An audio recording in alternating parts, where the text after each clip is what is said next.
نماز وہ چیز ہے جس کے بارے میں ہر مسلمان یہ جانتا ہے، مانتا ہے اور سمجھتا ہے کہ اگر نماز ہم نے صحیح سے حاصل کر لی اور اگر نماز ہم نے صحیح سے پڑھ لی تو تمام مسائل، ہمارا یہ ماننا ہے کہ نماز وہ بنیادی ستون ہے اسلام کہ جس کے ذریعے ہم اپنے تمام مسائل اور مشکلات کو حل کر سکتے ہیں۔ پچھلے چند دنوں ہم نے نماز کے معاملے میں بہت بحث بھی دیکھی کہ بھائی باجماعت پڑھنی ہے نہیں پڑھنی ہے، اس کی افادیت کیا ہے، ضرورت کیا ہے، اہمیت کیا ہے۔ وہ موضوع آج کا نہیں ہے، لیکن میری ایک عرصے سے خواہش تھی کہ اس موضوع پہ گفتگو کی جائے کہ نماز کی تاریخ کیا ہے، نماز کا صحیح طریقہ کیا ہے اور نماز کے فوائد کیا ہیں۔ تو آج میں شکر گزار ہوں زبیر احمد صاحب کا، انہوں نے وقت نکالا اور میرے بڑے محترم دوست ہیں، استاد ہیں، اور آج ہم ان سے گفتگو کریں گے۔ آئیے ان سے چلتے ہیں۔ زبیر صاحب السلام علیکم۔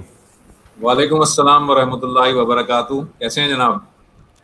الحمدللہ بھائی، یہ موضوع جو ہے ہم تقریباً کوئی 5 سال سے بلکہ 6-7 سال سے لیے بیٹھے ہیں کہ ہم نے یہ نماز کا ایک شو کرنا ہے، اور بالکل قدرت صحیح کی بات ہے کہ کبھی موقع ہی نہیں ملتا، تو اللہ تعالیٰ نے کرونا کے ذریعے ہم سب کو کہتے ہیں نا وہ قلعہ بند کر دیا ہے، ہم ہلو، اس کو صحیح سے لے کے چل سکیں۔ زبیر بھائی صحیح۔ آپ بتائیے آج کا پروگرام کیا ہے؟ فیصل صاحب، ایسا ہے کہ میں چاہ رہا ہوں کہ پہلے تھوڑا سا ہم نماز کی تاریخ کو ڈسکس کر لیں۔ نماز انفیکٹ ہے کیا، اس کی ہسٹری کیا ہے۔ اس کی وجہ یہ ہے کہ بیشتر لوگوں کا یہ خیال ہے اور وہ شاید یہ سمجھتے ہیں کہ نماز جو ہے وہ پیغمبر صلی اللہ علیہ وسلم نے جو ہے وہ آ کر اپنی امت کو دی ہے، اور وہ یہ سمجھتے ہیں کہ چونکہ جب پیغمبر صلی اللہ علیہ وسلم آئے تب سے نماز کا سلسلہ شروع ہوا ہے، اس سے پہلے نماز نام کی کوئی عبادت نہیں ہوا کرتی تھی۔ تو میں چاہتا ہوں کہ ذرا تاریخی حقائق کو دیکھیں ہم۔ یہ جو آسمانی کتابیں ہیں، بالخصوص قرآن مجید، اس کے ذریعے سے ہم ذرا یہ جاننے کی کوشش کریں کہ کیا نماز صرف نبی صلی اللہ علیہ وسلم کی امت میں اور صرف نبی صلی اللہ علیہ وسلم کی شریعت میں تھی، یا نماز ہمیشہ سے ہے۔ پہلے ہم اگر اس کو ڈسکس کر لیں تو زیادہ بہتر ہوگا۔ ہم میں سے بیشتر لوگوں کا یہ ماننا ہے اور ان کا یہ خیال ہے کہ نماز جو ہے وہ نبی اکرم صلی اللہ علیہ وسلم نے آ کر اپنی امت کو دی، اور نبی صلی اللہ علیہ وسلم سے پہلے جتنے پیغمبر گزرے نماز ان میں نہیں تھی۔ نماز صرف نبی صلی اللہ علیہ وسلم نے دی ہے مسلمانوں کے لیے۔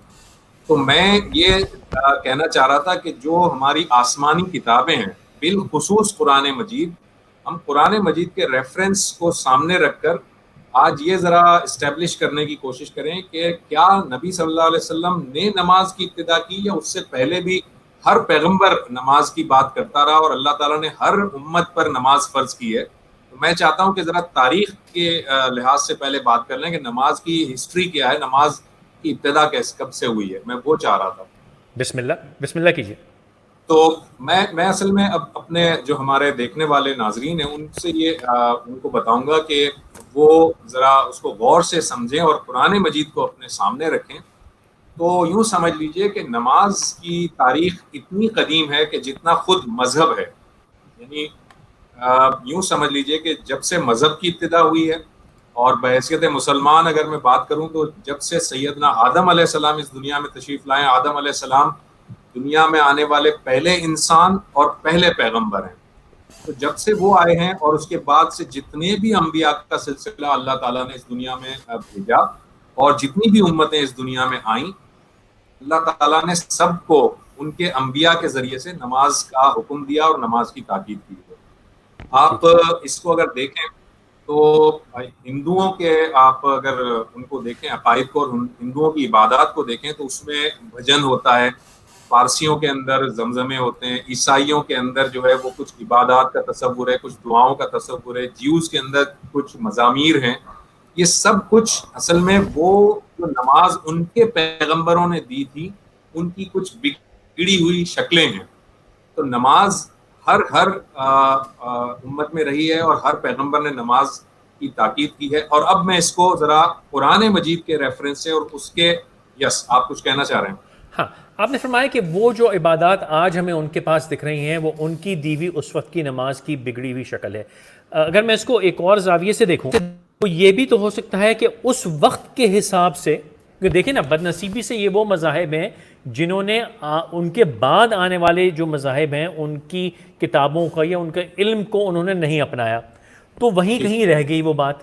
کچھ تو یقیناً وقت کے ساتھ اس میں بگاڑ آ گئی، لیکن یہ بھی تو ایک پہلو ہے کہ اس وقت کے حساب سے اللہ تعالیٰ نے عبادت کا یہی طریقہ مناسب سمجھا، اور شاید کہ دیکھیں نا یہودیوں کا جو نماز کا طریقہ ہے وہ ہم سے تھوڑا پیچھے ہے، تقریباً ہم جیسے ہی ہے لیکن تھوڑا پیچھے ہے.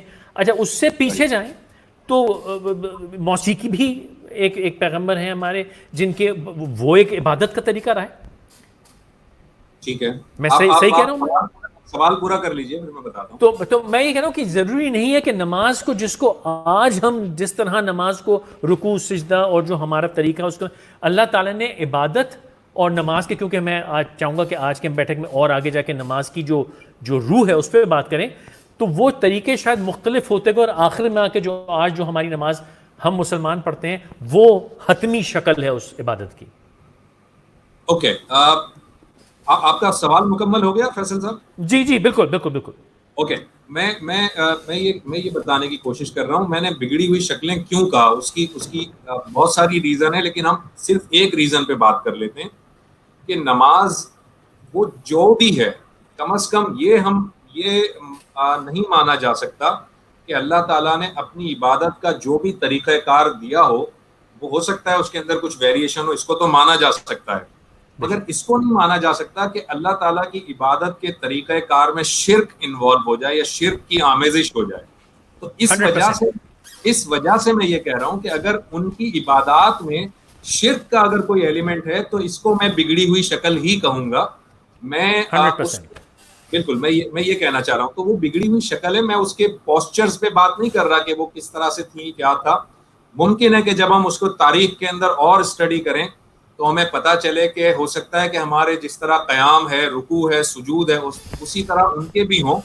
اور جب ہم تاریخ کو دیکھتے ہیں تو مور اور لیس ہمیں قیام، رکوع، سجود مور اور لیس ویسا ہی ملتا ہے پچھلی امتوں میں بھی، جو کہ تھوڑا بہت شاید ویریشن ہو تھوڑی بہت، لیکن شرک تو بہرحال نہیں ہوتا تھا. تو میں اس لحاظ سے بگڑی ہوئی شکل کہہ رہا ہوں. تو اب میں یہ بتانے کی کوشش کر رہا ہوں کہ جو میں یہ دعویٰ کر رہا ہوں کہ نماز جو ہے وہ ہر امت میں فرض رہی ہے اور ہر پیغمبر نے نماز کا حکم دیا ہے، یہ دعویٰ میں اپنی طرف سے نہیں کر رہا. اب میں اس کے لیے قرآن مجید کی کچھ آیات کوٹ کروں گا. آیات پر ذرا وہ دیکھیں اور اس کو جو ہے اس پہ غور کرنے کی کوشش کریں. مثال کے طور پر میں آپ کو بتاتا ہوں کہ سیدنا آدم علیہ السلام نے میں سورہ ابراہیم کا حوالہ دے رہا ہوں. سورہ ابراہیم میں آیت نمبر ہے 37. بھائی اگر آپ مجھے سورہ کا نمبر بتا دیں تو مجھے نکالنے میں سے جلدی ہو جائے گی. جی میں نمبر بھی بتا دیتا ہوں. سورہ نمبر 14 ہے یہ، اور آیت نمبر 37 ہے. 14 and 37. ٹھیک ہے. اچھا 14 and 37 میں ٹھیک ہے. سیدنا ابراہیم علیہ السلام کو اللہ تعالیٰ نے حکم دیا کہ آپ وہاں پر اسماعیل علیہ السلام کو بسائیں. کہاں پر بسائیں؟ مکہ میں بسائیں. تو یہ جو آیت ہے اس میں سیدنا ابراہیم علیہ السلام حضرت اسماعیل علیہ السلام کو بتانے کے بہت سارے جو مقاصد ہیں ان میں سے ایک مقصد یہ بتا رہے ہیں، ربنا لیقیموا الصلاۃ، پروردگار تاکہ وہ نماز کا اہتمام کریں. آپ یہاں پر اسکرین پر ہمارے جو ویورز ہیں وہ بھی دیکھ سکتے ہیں.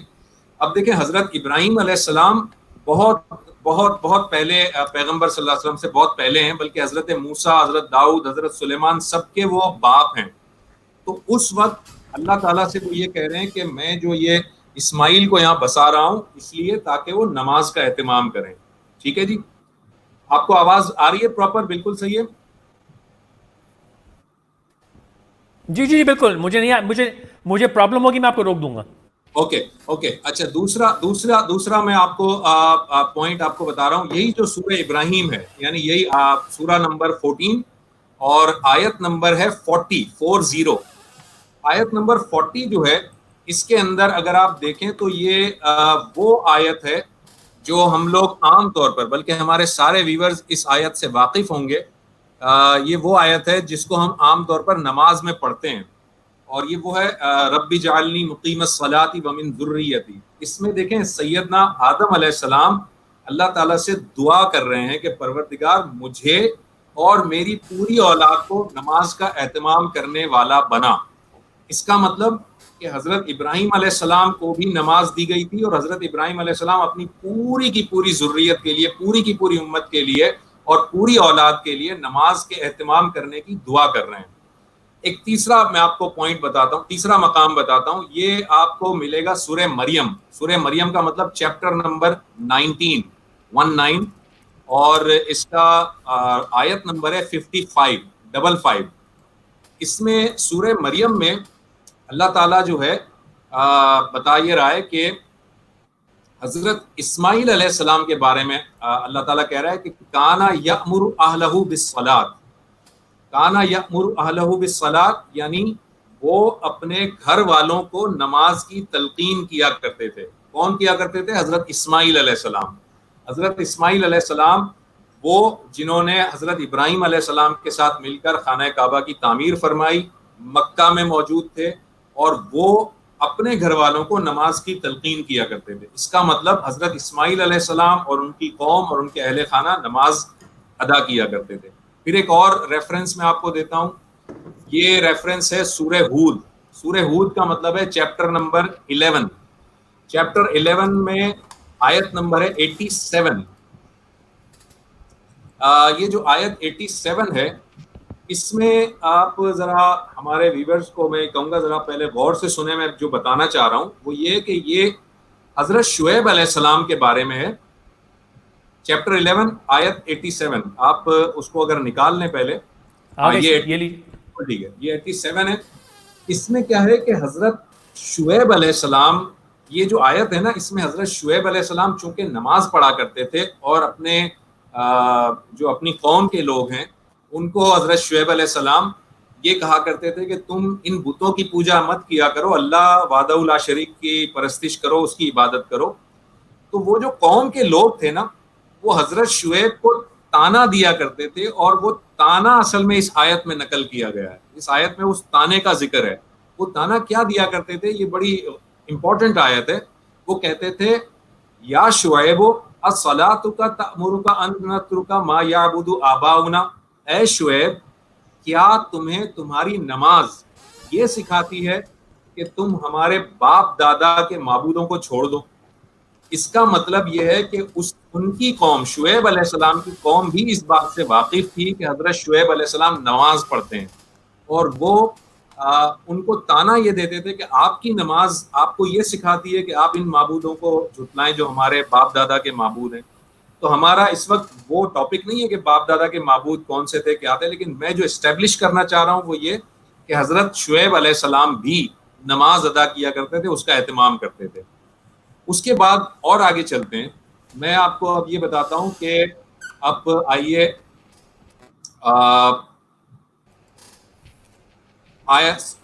سورہ انبیاء یعنی کہ چیپٹر نمبر 21 پہ آ جائیں۔ چیپٹر 21 میں آیت نمبر ہے 73۔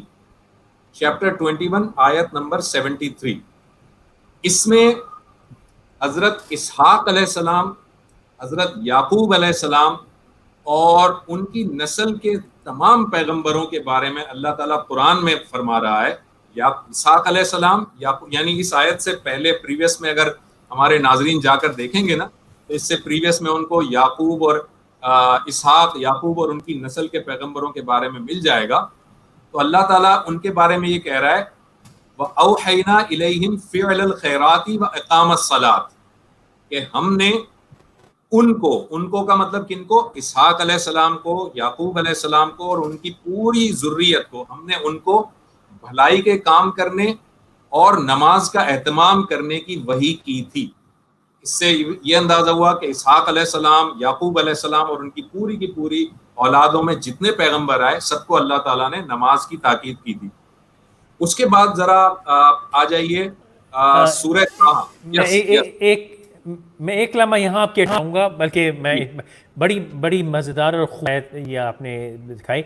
اس میں نماز اور زکوٰۃ کے ساتھ پرفارمنس آف گڈ ڈیڈز، بالکل ٹھیک ہے، ٹھیک ہے، بالکل صحیح ہے۔ یہ وہ چیز ہے جس کو ہم آج کے معاشرے کے چہرے پہ مسکراہٹ آ رہی ہے، ہم آج کے معاشرے میں اس چیز کو بالکل ہی بھولے بیٹھے ہیں کہ وہ جو عمل صالح ہے اس کو ہم نے غائب کر دیا اپنی زندگی میں سے۔ کریکٹ. آپ کی بات بالکل ٹھیک ہے. دیکھیں عمل صالح جو ہے وہ نماز کے ساتھ اصل میں آپ اور بھی جہاں جہاں جائیں گے نا, اگر مثال کے طور پر آپ سورہ عصر میں چلے جائیے, سورہ عصر میں اللہ تعالیٰ فرماتے ہیں والعصر ان الانسان لفی خسر الا الذین آمنوا وعملوا الصالحات, یعنی ایمان بالکل. لانے کے بعد جو سب سے امپورٹنٹ جو کام ہے وہ عمل الصالحات ہے. اس سے پتہ یہ چل رہا ہے کہ اگر ایک شخص ہے, بلکہ آپ نے یہ جو ٹاپک چھیڑا ہے تو اس سے مجھے ایک روایت یاد آ گئی. نبی صلی اللہ علیہ وسلم کے زمانے میں ایک حدیث ایک روایت ہے کہ کسی نے آپ صلی اللہ علیہ وسلم کے پاس جا کر یہ دریافت کیا کہ یا رسول اللہ, ایک عورت ہے جو کہ نماز کوئی بہت زیادہ نوافل اور کوئی بہت زیادہ الگ سے نمازوں کا اہتمام تو نہیں کرتی, نماز بس وہ فرائض کے ادا کر لیتی ہے, لیکن اس کے پڑوسی اس سے خوش ہیں. تو آپ صلی اللہ علیہ وسلم نے فرمایا کہ وہ جنت میں جائے گی. اور پھر ان سے پوچھا گیا کہ ایک عورت ہے جو بہت نمازوں کی پابندی کرتی ہے, نوافل کا بھی اہتمام کرتی ہے, رات بھر عبادت کرتی ہے, مگر اس کے پڑوسی اس سے ناراض ہیں, تو آپ نے فرمایا وہ جہنم میں جائے گی. آپ اس سے اندازہ کر لیجئے کہ یہ جو عمل الصالحات ہے, یعنی کہ جو فیئر ڈیلنگ ہے, گڈ ڈیڈز ہے, لوگوں کے ساتھ انٹریکشن کے طریقہ کار ہیں, لوگوں کے ساتھ بھلائی ہے, دیانت داری ہے, وعدے کا ایفا کرنا ہے, دھوکہ نہ دینا ہے, جھوٹ نہ بولنا ہے, وہ ساری کی ساری باتیں اس کے ساتھ ہی ہیں. مطلب ایسا نہیں ہے اسلام کو اگر آپ الگ سے ایک کمپوننٹ نکال کر اسے سمجھیں گے کہ یہ نہیں, ایسا نہیں, وہ پورا پیکیج ہے. لیکن چونکہ ہم بات آج صرف نماز کی کر رہے تھے اس لیے میں اس پورے پیکیج کو ڈسکس نہیں کر رہا. یہ پورا پیکیج ہے سر, ایسا نہیں ہے کہ خالی نماز ہے. آپ کو پتا ہے کہ ایسی چیز پہ میں ایک دم میرا دماغ جو ہے وہ ایک نہیں مجھ سے رہا نہیں جاتا. ایسا بالکل نہیں ہے. بلکہ ہمارے ناظرین کے لیے میں صرف بتا دوں کہ ایک آیت بر ہے سورہ بقرہ میں, تو وہ آیت بر اگر پڑھیں گے تو آیت بر کے اندر وہ پوری کی پوری تفصیل آ جائے گی کہ اللہ تعالیٰ نے وہ پورا پیکیج بتایا ہے کہ وہ پورا پیکیج, کمپلیٹ پیکیج کیا ہے. وہ تو ہے, لیکن ابھی ہم ریفرنس کے لیے سورہ آیت نمبر بتا دیجیے تاکہ میں جو دیکھ رہے ہوں ایک دفعہ اسکرین پہ آ جائے. میں ابھی آپ کو تھوڑی دیر میں بتا دیتا ہوں, میں اس کو سرچ بھی کر لیتا ہوں, میں آپ کو بتا دیتا ہوں. آیت بر بتا دیتا ہوں. میرے خیال سے آخری چند آیات ہیں نا یہ. نہیں, آخری چند آیات نہیں ہے. آپ اچھا وہ تو دعا والی ہیں, رائٹ. تھوڑا سا ڈسکشن ہم جاری رکھتے ہیں, میں چلیے بتا دیتا ہوں. جب آپ کو ذہن میں آئے مجھے بتا دیجیے گا تاکہ میں اس کو سائڈ میں دکھا دوں گا. میں نہیں, وہ آپ دوسری طرف جا رہے ہیں. وہ آیت بر بالکل نہیں میں جان ہی رہا, میں صرف یہ چاہ رہا ہوں کہ کیونکہ آپ نے یہ مینشن کیا ہے تو ایک دم میں اس کو اسکرین پہ دکھا دوں تاکہ وہ کسی کو کیوریوسٹی ہو تو اس کو مل جائے بس. جی بالکل صحیح ہے. میں بس یہی کہہ رہا تھا کہ اصل میں یہ جو ہے ہمارے پاس مجھے مل گئی سر 177 ہے. جی مجھے مل گئی, وہ 177 ہے سورہ بقرہ کی. میں ایک لمحے کے لیے اسکرین پہ دکھا دیتا ہوں. 177 ہے. جی میں وہیں جا رہا ہوں, 177 پہ جا رہا ہوں. وہ ایک لمحے کے لیے ریکارڈ, کیونکہ یہ شو پہ پڑا رہے گا, لوگ دیکھتے ہیں تو ان کے پھر یہ ریفرنس, یو آر رائٹ 177 تو وہ پھر ریفرنس بن جاتا ہے. تو اس لیے میں چاہ رہا تھا کہ 177 ہے. اگر آپ کہیں تو اس کا میں پورا سادہ ترجمہ بھی بیان کر دیتا ہوں. مختصر کیجیے گا, ہم اپنے ٹاپک سے ہٹ جائیں گے ہم. جی بالکل, میں اس کا سادہ سا ترجمہ بیان کر دیتا ہوں. اللہ تعالیٰ فرماتے ہیں کہ ساری اچھائی مشرق اور مغرب کی طرف منہ کرنے میں ہی نہیں ہے, بلکہ حقیقتاً اچھا وہ شخص ہے جو اللہ تعالیٰ پر, قیامت کے دن پر, فرشتوں پر, کتاب اللہ پر, نبیوں پر ایمان رکھنے والا ہو, جو مال سے محبت کرنے کے باوجود قرابت داروں, یتیموں, مسکینوں, مسافروں اور سوال کرنے والوں کو دے, جو غلاموں کو آزاد کرے, جو نماز کی پابندی کرے, جو زکوٰۃ ادا کرے, جو جب وعدہ کرے تو اسے پورا کرے, جو تنگدستی, دکھ, درد اور لڑائی کے وقت صبر کرے, یہی سچے لوگ ہیں اور یہی پرہیزگار ہیں. یہ ہے کمپلیٹ پیکیج. اس میں سبحان اللہ. یہ آیت بر کہلاتی ہے اور یہ بڑی مشہور آیت ہے سورہ بقرہ کی, آیت بر. اس کو آیت بر اس لیے کہتے ہیں کہ بر کا مطلب عربی میں بر کو کہتے ہیں نیکی کو, تو یہ آیت بر کہلاتی ہے یعنی نیکی کی آیت. تو اللہ تعالیٰ نے اس میں پورا احاطہ کر دیا ہے ساری چیزوں کا. بہت عمدہ. میں بات کر رہا تھا, میں نے ابھی آپ کو بتایا کہ حضرت اسحاق علیہ السلام اور حضرت یعقوب علیہ السلام اور ان کے اولاد کے لیے بھی اللہ تعالیٰ نے بتایا. اب آپ کو ایک اور ریفرنس دے رہا ہوں, سورہ طٰہٰ ہے چیپٹر نمبر 20 اور ورس نمبر ہے 14 یہ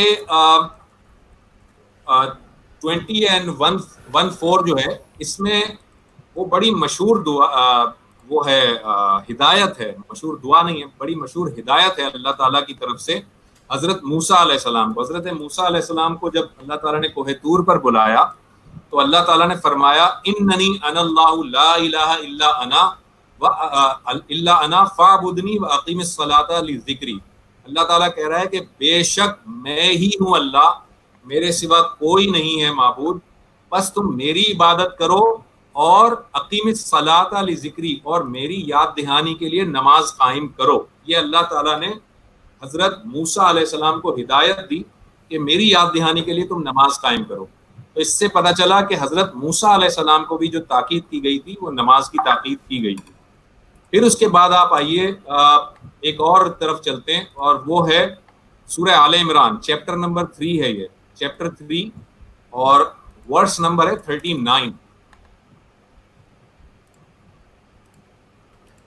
3 اور 39 پہ اگر آپ نکالیں جی تو یہاں پر ایک پورا ایک واقعہ بیان ہوتا ہوا آ رہا ہے، یعنی پچھلی آیات کو اگر کنیکٹ کریں گے نا تو اس میں سے ایک واقعہ بیان ہوتا ہوا آ رہا ہے. اور یہ جو واقعہ ہے یہ حضرت زکریا علیہ السلام سے متعلق ہے. تو یہ واقعہ کنٹینیوسلی چلتا ہوا آ رہا ہے. تو حضرت زکریا علیہ، میں صرف آیت کا وہ ٹکڑا پڑھ رہا ہوں، اس میں یہ بتایا وَهُوَ قَائِمٌ يُصَلِّي فِي الْمِحْرَابِ، یعنی حضرت زکریا علیہ السلام کے بارے میں یہ فرمایا جا رہا ہے کہ وہ اس وقت محراب میں کھڑے نماز پڑھ رہے تھے. یعنی یہ واقعہ جب یہ اکر ہوا تو زکریا علیہ السلام اس وقت محراب میں کھڑے نماز پڑھ رہے تھے. اندازہ ہو گیا کہ زکریا علیہ السلام بھی نماز کا اہتمام کرتے تھے. اس کے بعد آئیے 20 سورہ مریم چیپٹر نمبر 19 اینڈ آیت نمبر ہے 31. اس میں سیدنا مسیح علیہ السلام جو ہیں ان کے بارے میں اللہ تعالیٰ فرما رہے ہیں کہ اللہ تعالیٰ کہہ رہے ہیں کہ مسیح علیہ السلام کے بارے میں کہ اوصانی بالصلاۃ والزکوٰۃ، یعنی حضرت مسیح علیہ السلام اپنی قوم سے کہہ رہے ہیں کہ اللہ نے مجھے نماز کا اور زکوٰۃ کا حکم دیا ہے. اس کا مطلب سیدنا عیسیٰ علیہ السلام تو بالکل یعنی سمجھیں کہ قریبی تاریخ ہے. سیدنا عیسیٰ علیہ السلام یہ کہہ رہے ہیں کہ مجھے میرے رب نے، میرے پروردگار نے مجھے نماز کا اور زکوٰۃ کا حکم دیا ہے. اور آگے چلتے ہیں. ہم جانتے ہیں کہ عرب کے اندر ایک بہت بڑے ویژنری، ایک بہت بڑے حکیم، ایک بہت بڑے دانشور لقمان گزرے ہیں جی. اور لقمان جو ہیں ان کے اگر آپ نکالیں سورہ لقمان یعنی چیپٹر نمبر 31، سورہ لقمان میں چیپٹر 31 میں آیت نمبر ہے 17. اگر آپ 17 پہ جائیں تو یہ دیکھیں، یہ حضرت لقمان جو ہے نا وہ اپنے بیٹے کو وصیت کر رہے ہیں، اپنے بیٹے کو بتا رہے ہیں کہ بیٹا تمہیں کیا کرنا ہے اور کیا نہیں کرنا ہے. بیٹے کو ڈوز اینڈ ڈونٹس بتا رہے ہیں. تو وہاں پر آپ دیکھیں یہ بتا رہے ہیں یا بنیا اقیم الصلاۃ، اے میرے بیٹے نماز کا اہتمام کرنا. یہ جو لقمان ہے یہ نبی صلی اللہ علیہ وسلم سے بہت پہلے گزر چکے ہیں اور یہ بتا رہے ہیں اپنے بیٹے کو کہ نماز کا اہتمام کرنا. یہ ہماری جو اسکالرز کی اسٹڈی ہے اور ان کا جو ریسرچ ہے اس کے مطابق یہ پیغمبر تو نہیں تھے لیکن یہ اللہ تعالیٰ کے برگزیدہ بندے تھے اور یہ بتا رہے ہیں کہ نماز کو قائم کرنا. اس کے بعد اور آگے چلتے ہیں ہم دیکھتے ہیں کہ سورہ مائدہ چیپٹر نمبر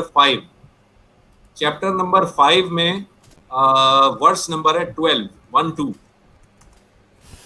اب یہ جو چیپٹر 5 میں ورس 12 ہے نا، اس میں اللہ تعالیٰ نے پوری بنی اسرائیل کے ساتھ ایک وعدہ کیا تھا، پوری کی پوری قوم کے ساتھ، ٹوٹل جو ان کی پوری لوگ تھے ان کے ساتھ اللہ نے ایک وعدہ کیا تھا. ایک بڑی طویل آیت ہے، میں اس کا ایک چھوٹا سا ٹکڑا بتا دیتا ہوں. اللہ تعالیٰ نے کہا تھا انی معکم لئن اقمتم الصلاۃ، میں تمہارے ساتھ ہوں اگر تم نماز کو قائم کرو گے. لئن اقمتم الصلاۃ، میں تمہارے ساتھ ہوں. اللہ نے کہا میں تمہارے ساتھ رہوں گا اگر تم نماز کو قائم کرو گے. اور پھر آگے چل کر اللہ تعالیٰ نے اسی آیت میں کہا لَأُكَفِّرَنَّ عَنْكُمْ سَيِّئَاتِكُمْ، کہ میں تمہارے اندر سے تمہاری برائیاں بھی دور کر دوں گا. تو یہاں سے پتہ چلا کہ پوری کی پوری بنی اسرائیل کے ساتھ اللہ تعالیٰ نے یہ عہد کیا تھا کہ میں تمہارے ساتھ ہوں. یہ جو آپ نے ہائی لائٹ کیا اس سے اوپر والی لائن پہ لکھا ہے لئن اقمتم انی معکم, اس سے اوپر والی لائن پہ دیکھیں لکھا ہے انی معکم لئن اقمتم الصلاۃ. یہ انی معکم اس سے پہلے والا, ہاں یہ اب دیکھیں یہاں لکھا ہے انی معکم لئن اقمتم الصلاۃ, کہ میں تمہارے ساتھ ہوں اگر تم نماز قائم کرو گے اور اگر تم زکوٰۃ دو گے. تو پتہ یہ چلا کہ تمام کے تمام پیغمبر جتنے بھی گزرے, اللہ تعالیٰ نے ویسے بھی 1,24,000 پیغمبر جو گزرے سب کا تذکرہ تو ویسے بھی نہیں فرمایا, لیکن اللہ تعالیٰ نے جتنے پیغمبروں کا ذکر کیا ان کو مثال بنا کر پھر اللہ تعالیٰ نے کہا کہ میری دعوت اسی طرح سے رہی ہے. تو بالکل اسی طرح میں نے آپ کو تقریباً سارے ہی پیغمبر آلموسٹ گنوا دیے, حضرت اسماعیل, حضرت ابراہیم, اسحاق, شعیب, موسیٰ, عیسیٰ, سارے پیغمبر گنوا دیے کہ سب نماز پر قائم رہنے والے تھے. بالکل اسی طرح سے اب میں آپ کو بتاتا ہوں, ذرا آپ آئیے چیپٹر نمبر 3 اور ورس نمبر یس نماز کی فوائد کی بات کریں گے تو اس آیت کو میں چاہوں گا کہ دوبارہ ہم لے کے آئیں, کیونکہ بڑا کلیئرلی اللہ تعالیٰ نے بتایا نا کہ میں I will absolve you of your misdeeds and I will surely admit you. تو یہ جو ہے نا کہ جو اللہ تعالیٰ ساتھ ہوگا ہمارے اگر ہم نے نماز صحیح سے, وہ جو صحیح نماز جو آج میری شام آپ سے بات ہوئی جو ہم پلان کر رہے تھے اس کا, وہ میں آج کا جو میں حاصل چاہتا ہوں وہ یہ کہ وہ نماز کیا ہے جس کو اگر میں پڑھوں گا صحیح سے, وہ اللہ کی رسی کون سی ہے جس کو میں اگر صحیح سے تھام لوں گا تو یہ سارے مسائل ختم ہو جائیں گے. اچھا ویسے آج انشاءاللہ آپ یہ کہہ رہے ہیں آج کا حاصل یہ, آج کا حاصل اگر یہ ہے تو ہم یہ جو نماز کی جو تاریخ ہے اس کی ڈیٹیل میں پھر نہیں جا پائیں گے. اگر ہمیں نماز کی تاریخ کو سمجھنا ہے تو پہلے اس کی پوری ڈیٹیل ابھی تو میں نے آپ کو جو ہے وہ میں تو روز بیٹھ جاؤں گا, آپ بیٹھنے والے بنے, آن ایئر پھنسا رہا ہوں میں آپ کو, میں تو روز بیٹھتا ہوں, آپ نے کمٹ کرنا ہے. یہ آپ 4 دن پہ لے چلیں, میں تو خوش نصیب جانوں گا کہ اگر آپ اس کو جتنی تفصیل بتا دیں. بات ہی زبیر بھائی ہم نے ایک زمانے, اچھا میں تھوڑا سا یہاں پہ لوگوں کو بتاتا چلوں, زبیر بھائی نے ان کی بڑی مہربانی ہے, آج سے بہت سال پہلے مجھے یہ شوق آیا تھا کہ جتنی اللہ تعالیٰ نے قرآن میں دعائیں بتائی ہیں ان کو سمجھا جائے.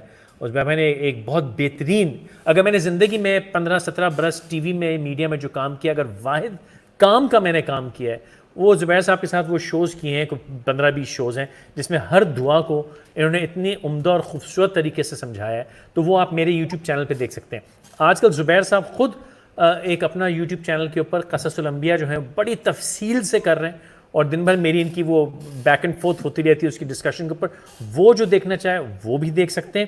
تو زبیر بھائی میں تو چاہتا ہوں کہ یہ ہماری زندگی میں شاید کوئی کام کا کام آن ریکارڈ رہ جائے اور دیکھنے والے اس سے فائدہ اٹھا سکیں, تو شاید یہی ہمارا صدقہ جاریہ ہو جائے. تو آپ جتنی تفصیل میں جانا چاہیں میں حاضر ہوں, آپ جتنی دیر بیٹھنا چاہیں میں حاضر ہوں. لیکن میری یہ 5-7 سال سے جو ایک کشمکش تھی وہ یہ تھی کہ یہ وہ ایک چیز ہے جس سے اللہ تعالیٰ نے کہا ہے کہ یار تمہارے مسئلے حل ہو جائیں گے. تو یہ اتنی نمازیں پڑھی جا رہی ہیں صاحب, مساجد ہماری بھری ہوئی ہیں, ہر کوئی نماز کی خاطر ایک دوسرے پہ کود کے چھلانگ مار کے جا رہا ہے, لیکن مسئلے حل نہیں ہو رہے. تو شاید کم از کم میری نماز میں کوئی غلطی ہوگی, کیونکہ اگر میں نماز پڑھ لوں تو اللہ تعالیٰ تو کہہ رہا ہے میرے ساتھ ہوگا, اللہ تعالیٰ تو کہتا ہے تمہارے مسئلے حل کر دوں گا, تو میرے مسئلے کیوں نہیں حل ہو رہے, یعنی میری نماز غلط ہے. میں اس کی تصحیح چاہتا ہوں. میں یہ کہہ رہا تھا کہ ہم جب اس کی افادیت اور امپورٹنس پہ بات کریں گے تو ہم ضرور ان آیات کو اور ان احادیث کو بھی لیں گے, لیکن ابھی چونکہ ہم صرف اس کی ہسٹری بیان کر رہے ہیں تو ہسٹری میں صرف یہ اسٹیبلش کرنا ضروری ہے کہ نماز موجود تھی یا نہیں تھی. تو میں وہ قرآن مجید سے سارے ریفرنس دے رہا تھا. ٹھیک ہے, آگے چلوں میں. بسم اللہ. اچھا اب آگے آپ دیکھیں, آگے سورہ آل عمران میں اگر آپ لیں چیپٹر نمبر 3 اور آیت نمبر 113, چیپٹر نمبر 3 اور ریفرنس ہے 113. تو اس میں آپ یہ دیکھیں کہ نبی صلی اللہ علیہ وسلم کے دور میں جو لوگ یہود اور نصارہ جو تھے, جو نبی کے دور میں موجود تھے, ان کے بارے میں اللہ تعالیٰ کہہ رہا ہے کہ یہ جو اہل کتاب ہیں, یہ اہل کتاب سارے ایک جیسے نہیں ہیں. یعنی اللہ تعالیٰ ان میں سے کچھ اہل کتاب کی خوبیاں بتا رہا ہے, یعنی سارے ایک جیسے نہیں ہیں, سارے ایسے نہیں ہیں کہ جو ہٹ دھرمی پر قائم ہیں, بلکہ اللہ تعالیٰ کہہ رہا ہے لیسو سوا, یہ سب ایک جیسے نہیں ہیں. کیا کہہ رہا ہے,